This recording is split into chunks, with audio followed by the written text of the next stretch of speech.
Yeah, that's right, y'all. Welcome to another episode of Civic Cipher. I'm your host, Ramses Ja. They call me Q Ward. And today's another special show that we have for you. Got another special guest. Extra emphasis on special. Yeah, man. He's the man of the man of the decade, I want to say. No, now you're being kind. There's kindness in there. Listen, if you know who I'm talking about, you know exactly why I say that. For a lot of folks who listen to the show, who are not based in Phoenix, Arizona, it's very important that I paint a picture of today's guest on the show. He goes by the name of Thadd Shea. So first off, welcome for being on the show. Thank you for having me. Thank you. You and Q, I appreciate you. Thank you very much. And I want to tell a personal story just to give you an idea of who he is, and then I'll let you know why it's important that we had him up on today's episode. So, for those that know, I used to do a show called Friday Night Flavors, later changed the name to Ready Set Radio, later changed the name to Rhyme and Reason, later changed the name to Radio Solstice. You might know the story. And somewhere along the line, I met an artist named Uncut. We used to call him Uncut. Shit. I didn't know this was coming. Based on his Twitter handle. This was back before Instagram was out. It was just Twitter at the time. Yeah.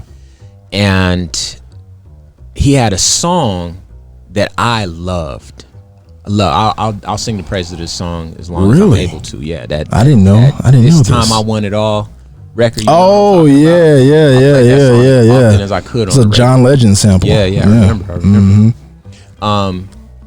Anyway, a prolific voice, an extremely talented artist, and being in that position, you're not really in a position to play favorites. But since I don't do that anymore, I'll just let everybody know I was definitely playing favorites because that song was my favorite. I was very much looking forward to all of your new releases and all that sort of stuff.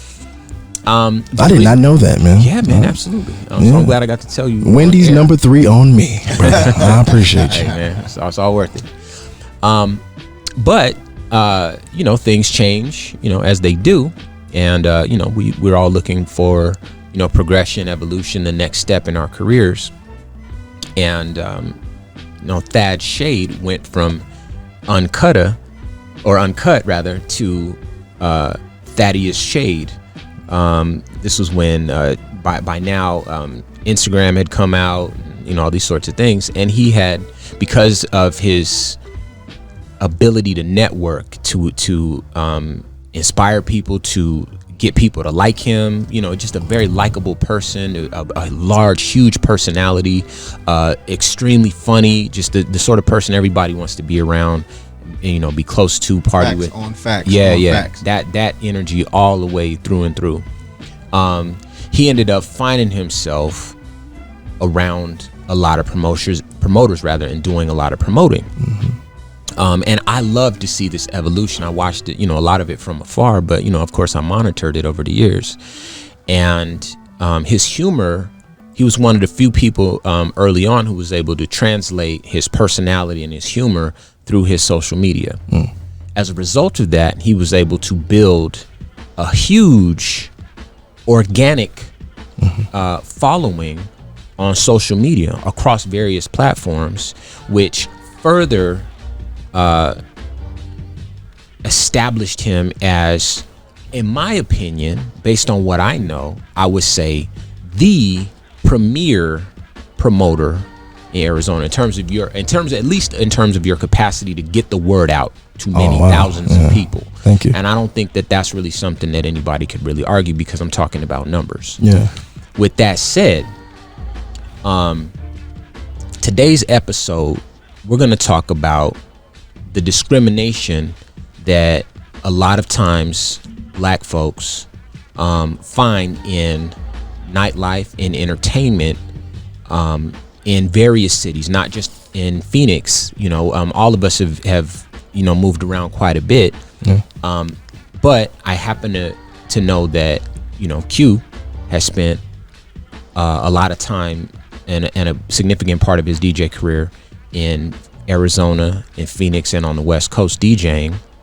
And of course, Thadd Shade, as in my opinion, or at least based on the numbers, the premier, the largest promoter in Arizona.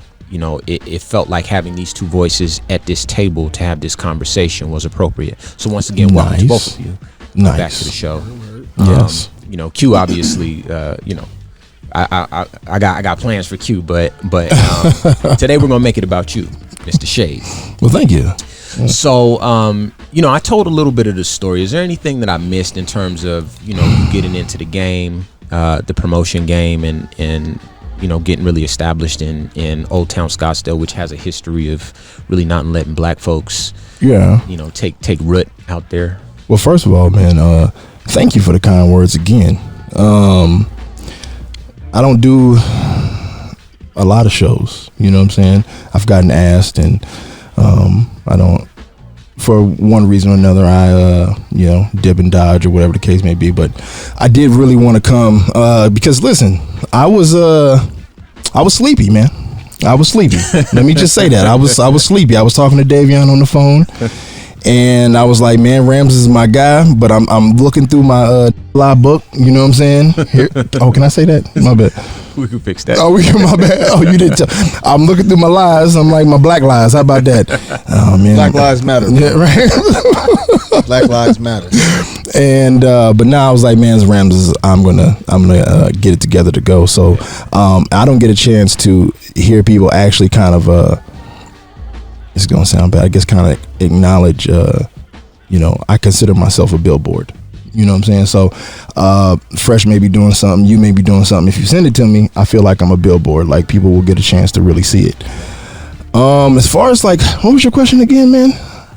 Well, I remember. Don't worry about it. I'm just messing with you. No, go ahead. What was it? Well, okay. First off, I want to make sure that I acknowledge a couple of names that you mentioned. One was Davion, who's another one of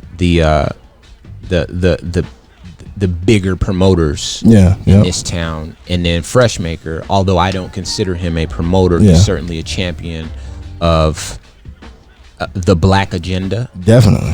And he is among the bigger promoters. In my opinion, he's more of a DJ and a host, and so a very important part of the nightlife scene. And there's some other folks too. There's VIP Enterprises with Corey. There's Black, I know, is one of them. Mike Cooper Trees, Mike Lowry, a lot of folks. And if I'm forgetting your name, it's just because I'm on the spot. But it's important to establish that there are a lot of black folks who, at least in the city where I'm from, and a lot of the cities where I do this sort of work, really have a tremendous amount of business sense. The promotion game is, it's just kind of a tough game, and it's a shady game. It is. There are people who are able to make a go of it in terms of entertaining. Yeah. The thing is that it wasn't always this case in Old Town Scottsdale, where there were black voices at the table. And I know that was an uphill battle. So originally what I was asking is, in terms of your getting established, do you recall, did I leave anything out of the story, in terms of you getting sort of your legs under you? Oh, okay. As far as like starting to promote and stuff that. Exactly. One thing I learned early was to be a chameleon of faces. Like, I prefer like to be in the crib. I read comic books, looking at Bruce Lee videos and, and watching old 90s sitcoms. That's where I prefer to be. That's where I've always wanted to be, right? Just be chilling, making some dollars, chilling and enjoying those things. But early on, I really learned that, man, you got to really have a lot of different faces. Just, being able to adapt on spot to who you're dealing with up front and in front of you.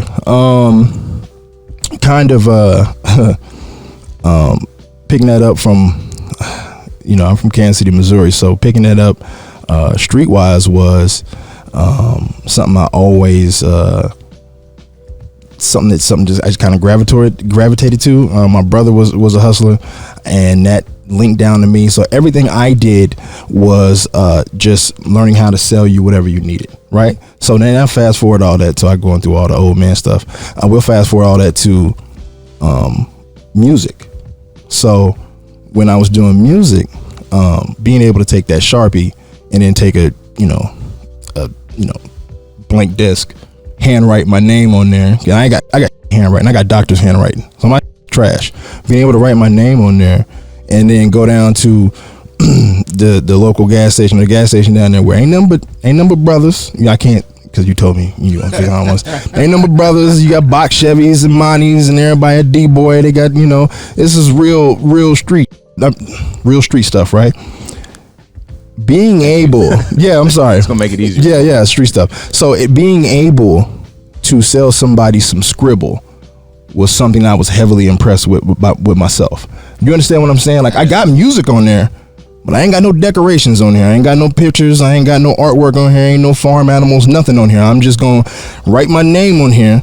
Farm animal. Decide my name of this album, and I'm gonna scribble it on here, and I'm gonna walk up to, the thuggies of thuggies, and I'm like, brother, you know what I'm saying? What's up, man? This is what I'm doing. You can put it in, check it out if you need be. And I was selling. So when I realized I was able to do that, that really ran. And then I got out here when I was like 21 or like 22.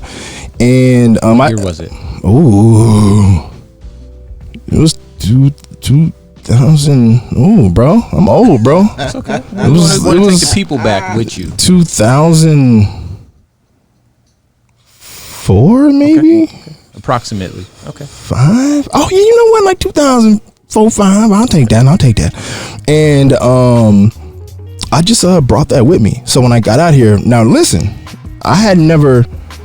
Me and Plains, and I'm Kansas City. Everything I did was in the slums. It was in the hood. I moved around. I did things that would, product of environment type stuff. So when I got out here, I was like, oh, this is nice. You know what I'm saying? The weather is nice. The palm trees. Sir.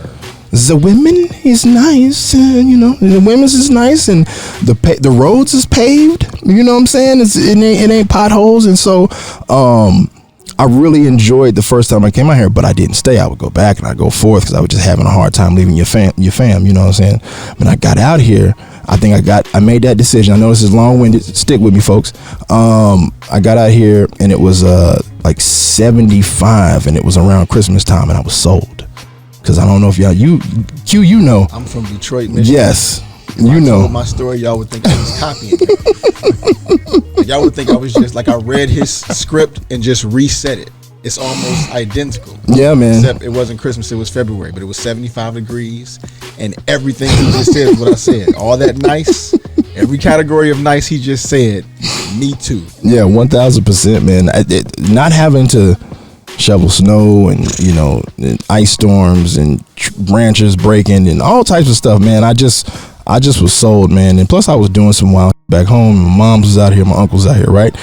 And sorry. It's okay. Oh man, I got you, man. I'm a don't cuss. Okay, cool. And anyway, man, so when I got out here, it was the first club I ever went to was Club Next, right?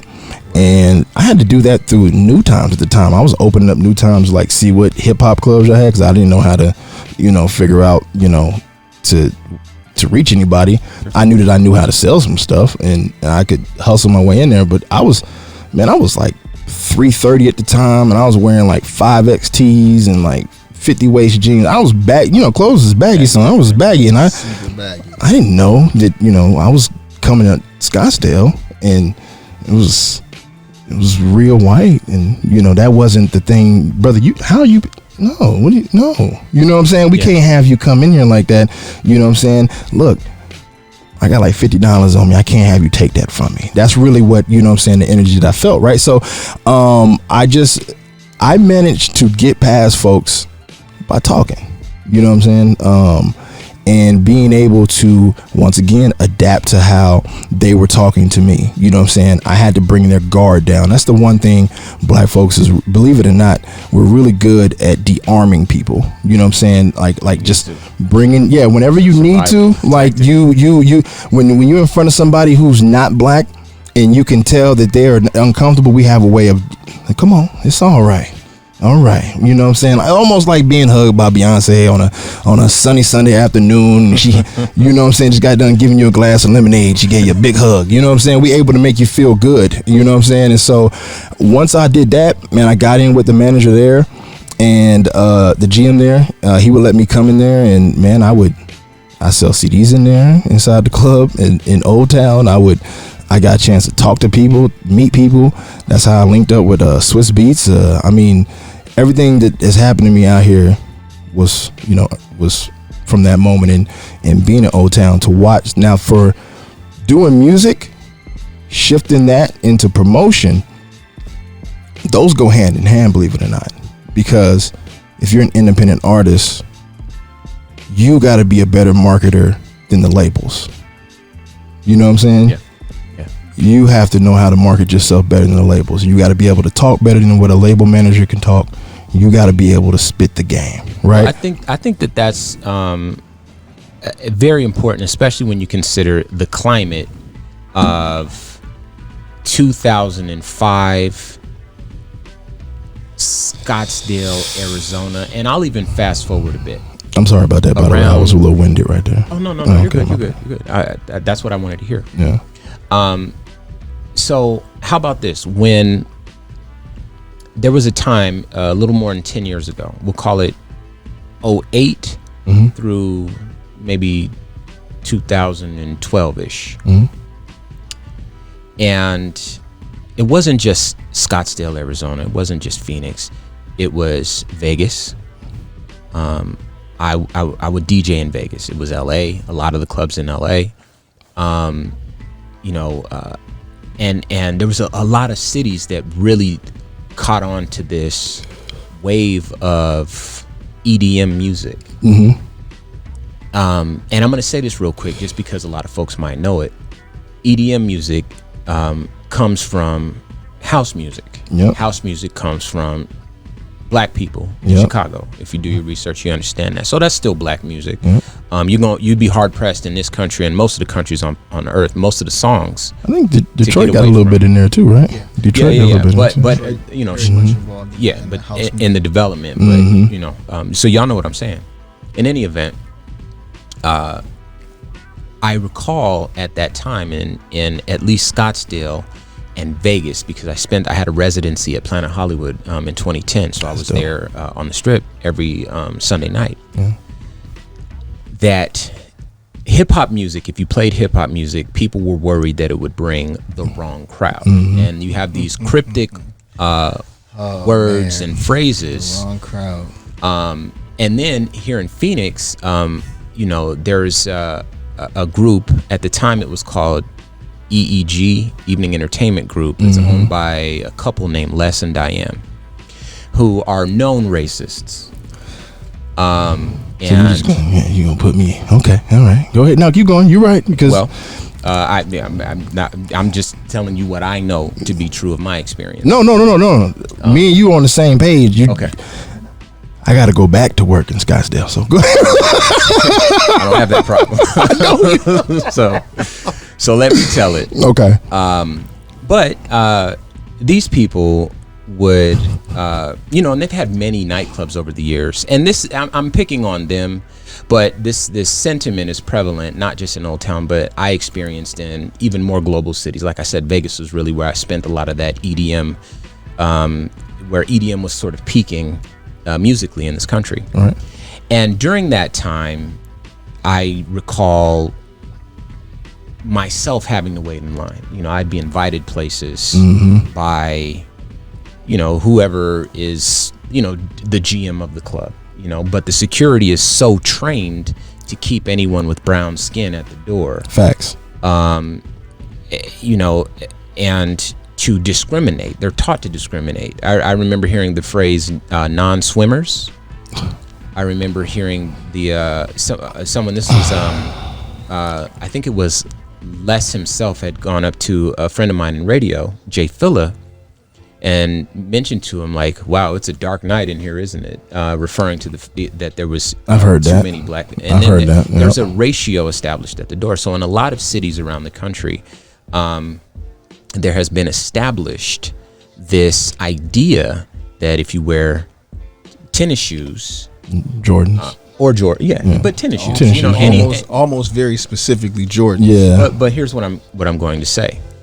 You know, because once upon a time it was like you can't wear a plain T-shirt. Then it became, well, you have to have a collar, and then it became, oh, well, you can't have a chain on, and then all these sorts of things, which truthfully only applied to folks who had brown skin, who wore those clothes in such a way that it looked a little bit different from what they were trying to establish in those clubs. That's true. And they would tell their bouncers to embarrass us while we stood in line, to discriminate, and it you know, standing in line. And I don't think this gets said enough, and I think it's important to say names. I think it's important to say the names of institutions, because at present in this country we're going through a time of reconciliation. We're going through a time of healing and understanding what it is that it's like to be us, and these subtle traumas, if you will, have subtle impacts over time, and then it boils up, and then eventually it boils over, and then you start to feel like,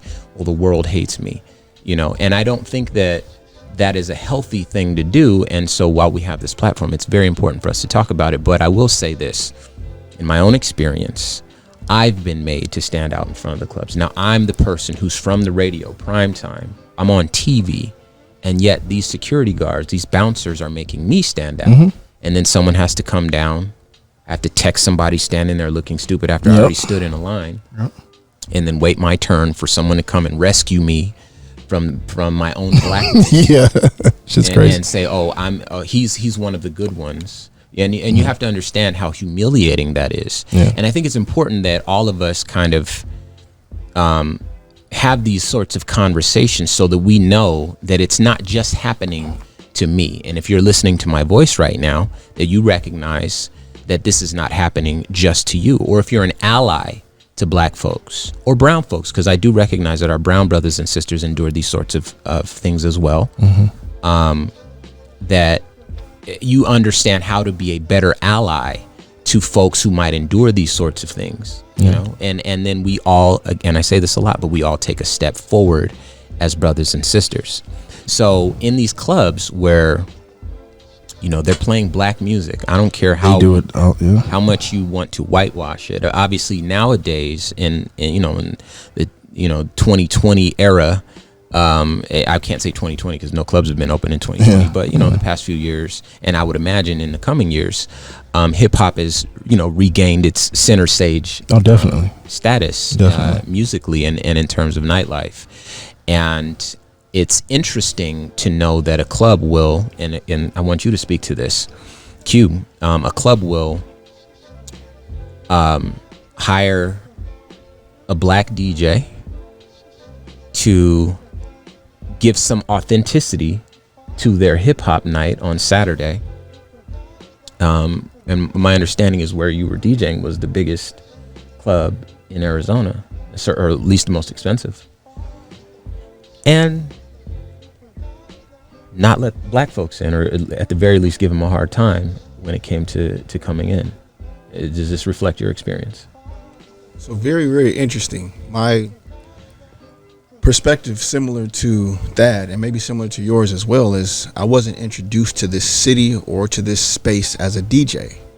When I met both of you guys, I was a rep for a very successful French luxury brand that has an alcohol and spirits division, Louis Vuitton Moet Hennessy. And we were introducing to the market for the first time in almost 300 years a new mark of alcohol from that brand group, and it was called Hennessy Black. One of the most successful reps in the United States, highest sales conversion, most new engagement, most cocktails sold per night, however you want to measure it. I was tops in the country. And a lot of the first meetings that I went to, and it's even really difficult to say this out loud now, I think all of us are hypothetically revolutionary. If anybody ever, you know, steps to me with some racist stuff or challenges me in that way, I'm going to respond this way. It's how we all hypothetically think until the way that we make a living and feed ourselves and our families are adjacent to that hypothetical revolutionary. So I'm trying to introduce a new cognac to Arizona at large, but Scottsdale specifically. And the word Hennessy in 2008 in Scottsdale really wasn't the word that you wanted to step into these meetings with, because I got to be put in a position of exceptional Negro, I'll say. You know, if you ever seen the movie Django, the way that DiCaprio's character speaks about the exceptional Negro, the one in however many that's different, because he speaks better, because he presents himself as more put together, because he's friendlier or disarming, as my brother said earlier in the interview. So I had people tell me to my face, Q, we love you, but we don't want your crowd. And like, I'm shaking saying it now because it's so overtly insulting. But in those meetings, I didn't get mad and storm out. I sat, finished my meeting, finished my pitch, and had to figure out, how am I going to come back next week and get these people to buy this liquor from me? They didn't even say we don't want the product. They tasted it. They thought it was great. But like, the worst of us are going to show up and destroy their business if they put Hennessy behind the bar. The worst of us, because I'm not the worst of us. I'm exceptional. Yeah, they loved me. But if they bring Hennessy in here, especially Hennessy Black, then the worst Black and brown people, the worst, the non-exceptional Negroes are going to show up and destroy our clubs. I want to say this, and we can't have that. You did get that off in downtown Phoenix, which has a different culture than we thrive. At least at that time. At the time, yeah. But I think that's important that you mentioned that, because, as I stated earlier, not only have you, Thadd, been able to sort of overcome that climate, but you've also been able to thrive. And my understanding is that out of your promotional efforts, you've been able to get many successful nights with many partners all working together. From where I sit, it doesn't look like you take a lot in the way of L's. In terms of the nights you promote, and then you've been able to parlay that into other efforts. In other words, a successful Black-owned business. Yes. And I'll share a quick story with those listening. I had a chance to recently sit down with you and a lot of the folks you work with, your team, and based on some miscommunication, some misunderstanding, it kind of warranted the meeting. But the one thing that I was able to say, and I'll say it again, is that I'm very, very proud of you, all of you. If the rest of you are listening to this, they will. And then I'm also proud of anyone in any other city as well who has managed to make a go of this, because I do recognize that the discrimination of Black folks while using Black culture to make money is something that is prevalent. And as a Black person, to know that your culture is good enough, your music's good enough, the way you dress and the way you talk, and everything about you is cool, your athletes are cool, everything about you is cool, but you personally, you, the individual, the human who is endowed with consciousness, I would rather you didn't involve yourself to any significant degree. I just want to take all the good parts of you over here and party, and everything that makes you who you are, please keep that on that side. Right. That's, to me, seems like an attack on your character and your integrity, and to have to endure that to make a successful go at something across the board, or to even have to endure it to just go out and have a good time. Right. Even if this isn't your career path or whatever, if you're just a person who works a job and once a month or once every 3 months, or you get to go out and have a good time and you get held up at the door, discriminated against, I have this platform, and I wanted to make sure that I said that this is not an experience that is exclusive to you. It happens to a lot of folks. Definitely. The world is getting better. Definitely. And if you have any residual traumas from that, that's okay, because I clearly have them myself. Oh, yeah. And should never have endured them myself. Now, because you are business owner, a successful promoter, and obviously you've established your own culture, your own brand, your own name in a city known for its discriminatory practices. What were some of the things that you recall doing early on to reach out to Black and brown folks to let them know, hey, this is a place that's safe for you? How did you go about cultivating an environment where folks felt welcome and so forth? The reconstruction, I work at Club International now, right? We pretty much had to tear it down, not physically, but mentally, owner-wise, tear them down and then rebuild it back up. Because, much like you said, they want the music, they want the athletes, you know what I'm saying? They want the dollar. And most of the time when they come knocking on us, they're in the red. Their club is struggling and they need some help. They need like a couple of floaties or something like that. How that works. That's how it works. They in the red trying to get back to the black. How crazy is that? 1000%, man. And that was the situation. And so you got to tear them down, man. You got to tell them like, yo, you can't want everything else and then not want the people. And Jordans is hip hop. That's the culture. You know what I'm saying? No, believe it or not, hats is the culture. You know what I'm saying? The jeans, the t-shirts that we rock, that all belongs. That's our style. You can't deny them access. You want to go hip hop. This is what it is. This is the people that enjoy it and they love it. Black, brown, they even what? Let me tell you something. Please. Hip hop is extremely diverse, bro. You know what I'm saying? Everybody can come into the hip hop spot and enjoy themselves. Everybody. You rarely see folks at the country, black, brown folks at the country bars, or you know what I'm saying? But hip hop, you can come in, you can enjoy yourself, man. Super diverse. Everybody can come in. You like Luda, enjoy yourself. You want some Drake, enjoy yourself. That's really what it is.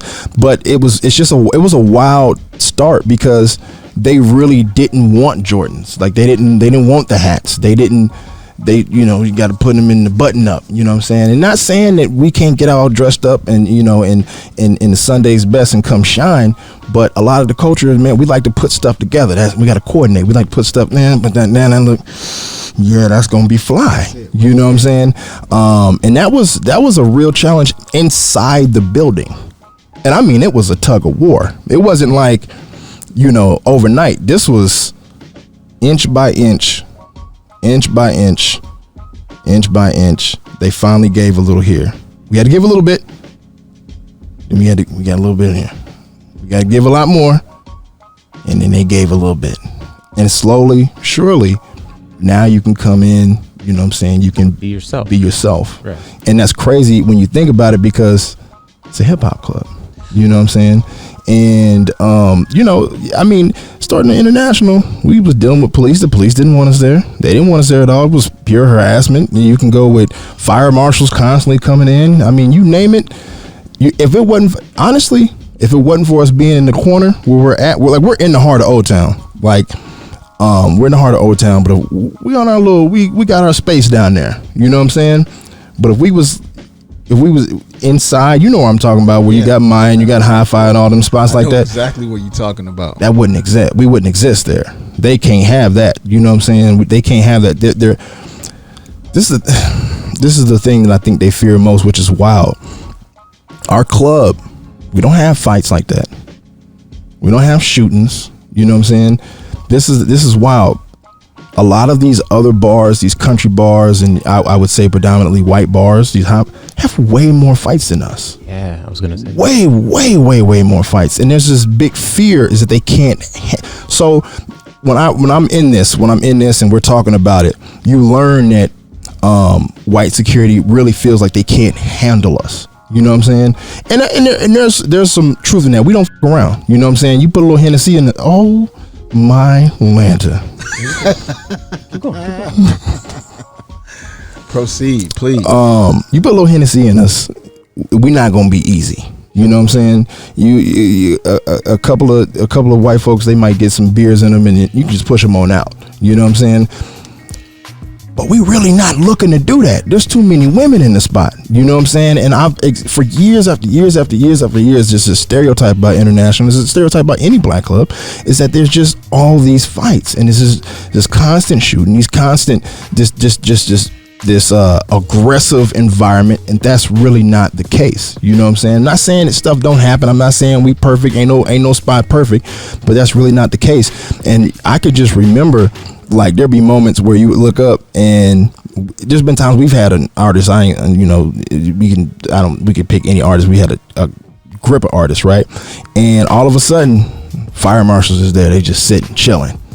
You know, all the other clubs down that way, they packed, busy, line. They just fire marshals just chilling.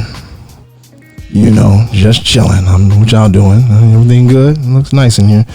Yeah, we got 40 people in there. It looks good though. Looks good. Y'all keep y'all 40 people in there. And then, you know, bend, and then they finally just leave, and we can get back to business, man. But that's a constant thing that we really have had to deal with. And it's wild to think that we, just by being us, we cause so much fear. And I'm like, bro, we just trying to party like everybody else. That's really it. That's all we trying to do. Come out and have a good time. You know what I'm saying? Women trying to see some men trying to see some women. You know what I'm saying? And that's really what it is, man. I've seen and experienced so many things, man. It's not to say, because it's not to say that, you know, we got some great sheriffs that work for us, you know what I'm saying? And they really do understand. They really do understand. Let me be very clear. I'm friends with these sheriffs. These are guys that I vetted myself. Listen, I vetted them. I put them in the table. I put the spotlight on them. I said, what y'all think? Y'all, what's going on? So, these are really legit guys, and they understand, like, man, you know, especially you'll see some of the younger sheriffs come in, or sheriffs that haven't worked the night, and you can see they're a little edgy. You know what I'm saying? But it's funny because within, you know, maybe that first night is a Friday, they work. By Sunday, because we're open Sundays, by Sunday, just cool, good, saying what's up to people, talking to everybody, because that's not, we there to party, have a good time. Right. We're not looking for problems, man. And it's crazy how we're so feared, and it shouldn't be that way, man. We just, you know, every sheriff needs to experience swag surf. Definitely, it would dead everything. Definitely, yeah. Because I think swag surf could make the Bloods and the Crips vibe together. It do, though. What that does to the room, if you're a sheriff and you ain't never been in it, and you see that, the unity, yeah, that's expressed when that song comes on, yeah, I think would dead a lot of that fear. For those that don't know, the Swag Surf is a song that is it's a black song, but it's a song where everybody can get. It's real easy to get with it. Yeah, you know? and it provides it's a beautiful thing. It really is. It unites really is. The room like you've never seen before. Now, I wanted to ask you something, please, because obviously this is not the first time there have been complaints about the way black folks are treated as far as like nightlife is concerned. Yeah. And I do recall recently there was a resolution that was proposed to try to address some of these racist practices that these companies either have a very cavalier attitude toward, or are willingly undertaking so as to, you know, acquire the precise ratio of, you know, white to brown to black in their clubs, so that it has the aesthetic that they feel fits, you know, their business model. And this resolution, well, first off, you've seen it. I know you've seen it. How do you feel about it? I think that it was very, very well put together. You know, resolute to resolve the intentions of the document are very well articulated, and if it was given proper attention, would be something really, really awesome. Except typically, and I'll use a company like Nike, for instance, even if they don't love us, even if they actually don't care about us, they absolutely respect and appreciate our dollar. So if the best athletes in the world who Nike represents came to them with a resolution, they would take it very seriously. They care about their business partners. People like LeBron James, they care about their business partners. Even if they don't care about LeBron James, the human, they care a whole lot about that 23 and that crown, right? That LJ and that crown, they care a lot about that. So that would be given the proper attention, taken into actual consideration, and some action steps would be put in place so that their partners and their consumers would feel respected, appreciated, and comfortable continuing to give them their money. The problem with the audience that this document was intended for is that they don't care. You mean the club owners would not care about a resolution? Why? They actually don't want us there. Did I look at the camera and say that? Hold on, let me fix my hat. They actually don't want us there. So there's no real reason to take such a document serious. I told you guys those meetings I went to. Eventually, I got Hennessy in all those clubs. Yeah. All of them in surplus. But do you know why? The market crashed and their typical consumer stopped spending money. You know who was still doing bottle service when the market crashed?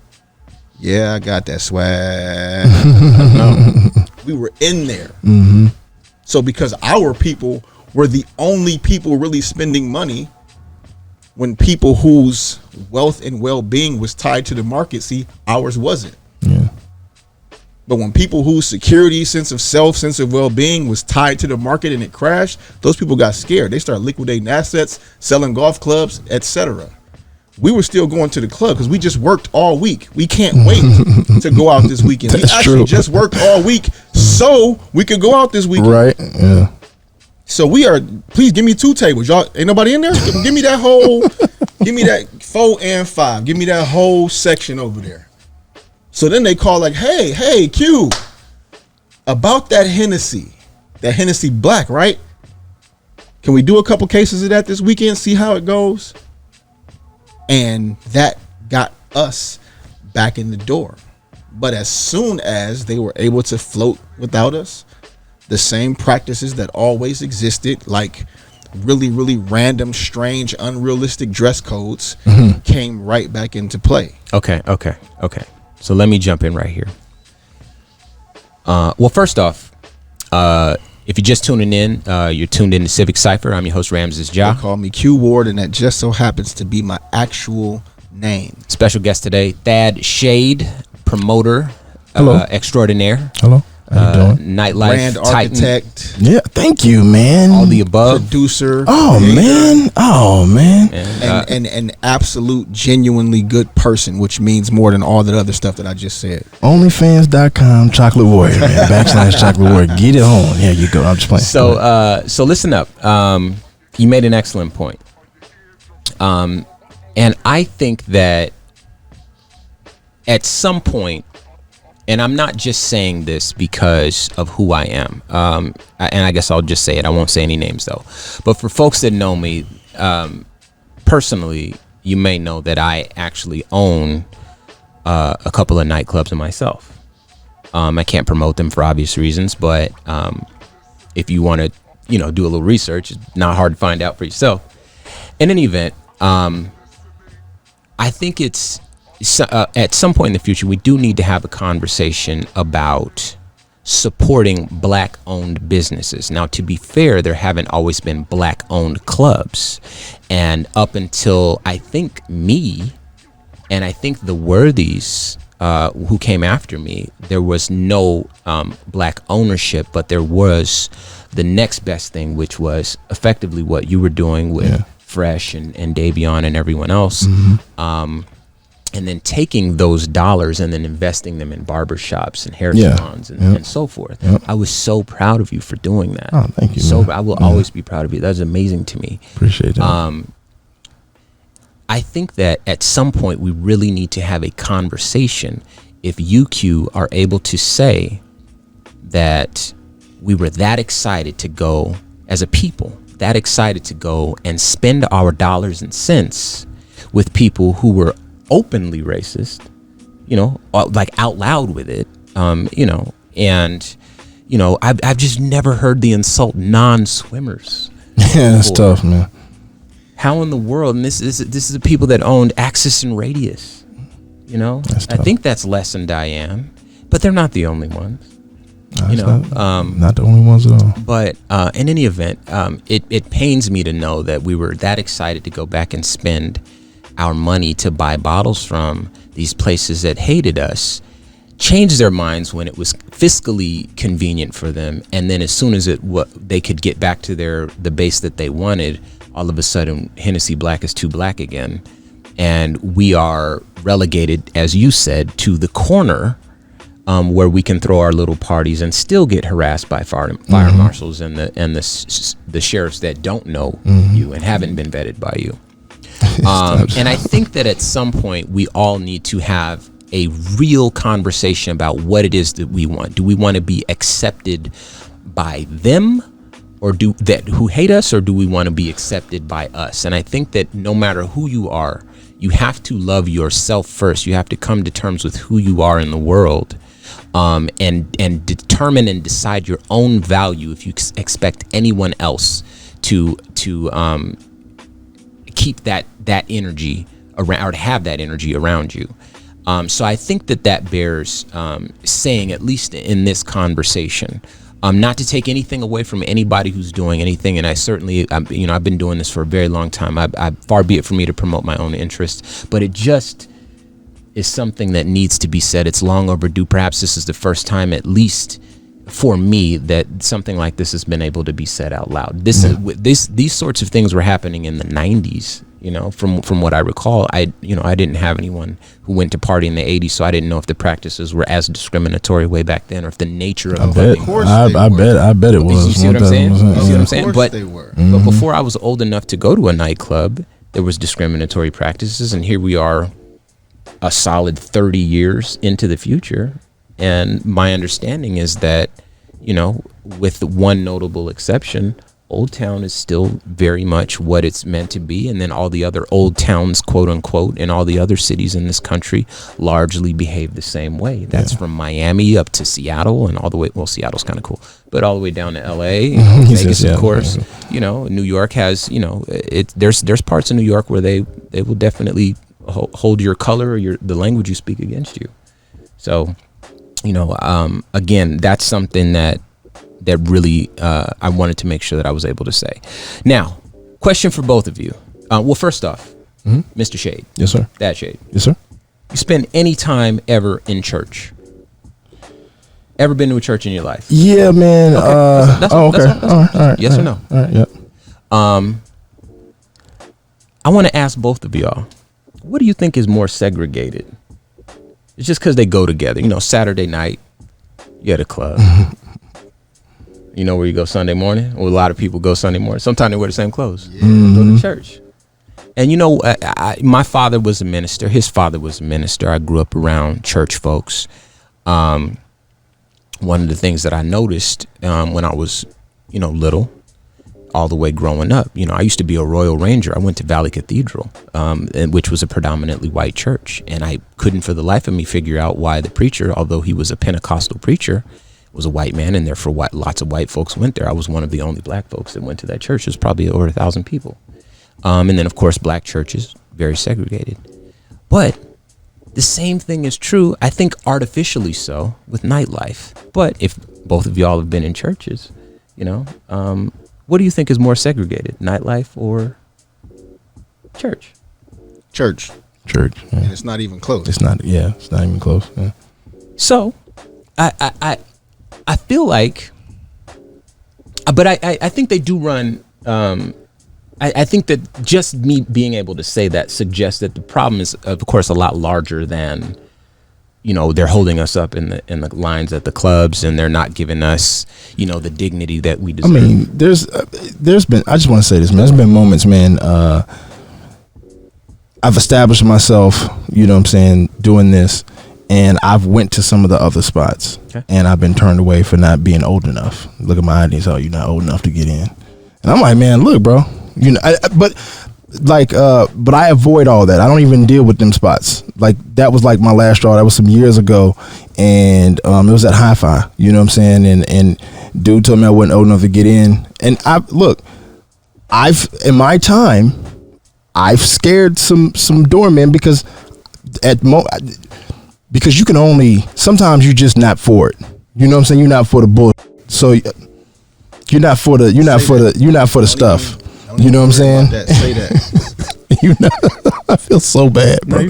You're not even for it. So you have these moments where you just let it out. And I've let it out a couple of times, and then you just kind of learn, man, don't even put yourself in that. But I've been turned away for it. Halloween night.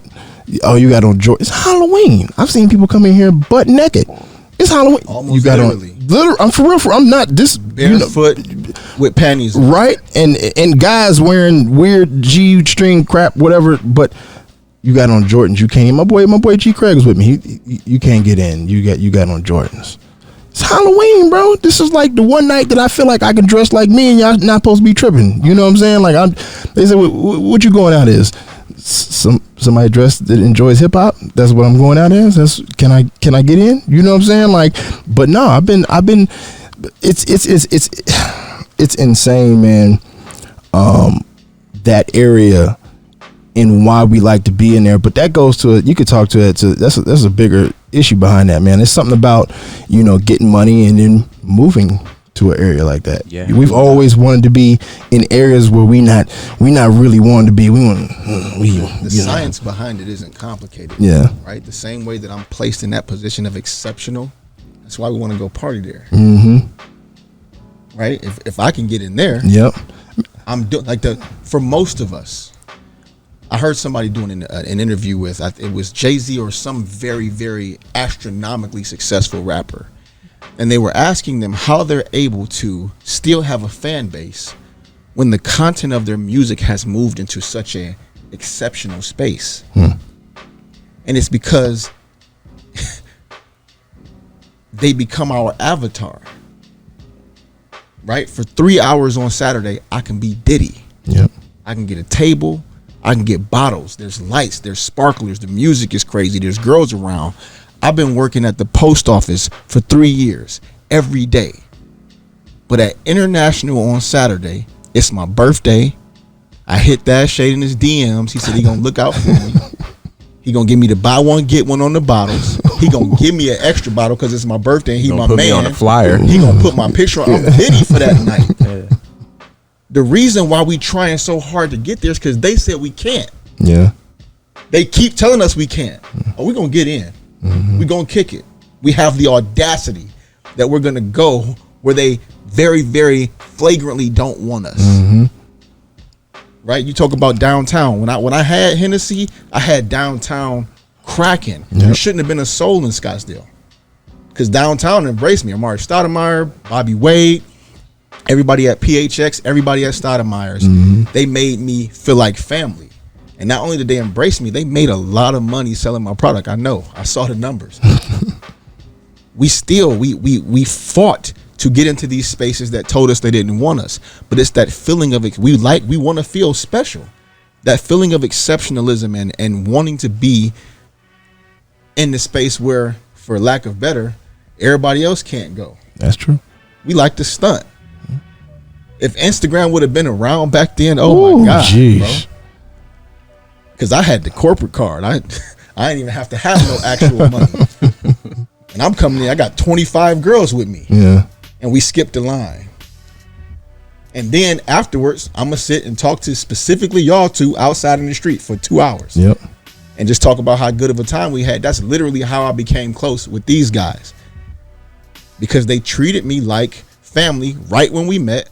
And after a night of spending my company's money at these clubs that a lot didn't want us there, we just sat and we caught up and we talked about life and love and really, really positive things. But that somehow we have to look at that. It's just like with relationships, man. I'm a DJ. I get to see girls fall on their face over guys who treat them like crap. That doesn't make any sense when you're looking at it like, dog, why is she going so hard after dude who's made it very, very clear she has no value to him? Mm-hmm. it's the same thing, bro. These clubs treat us like crap. No, you can't get in. Your shirt and your shoes the same color, man. I'm sorry. What? We gonna go change clothes. You know how crazy that is? Your shirt and your shoes are the same color, man. I'm sorry, you can't get in. Oh, no problem. I'll take off my hat. I'll change my clothes. Can I get in?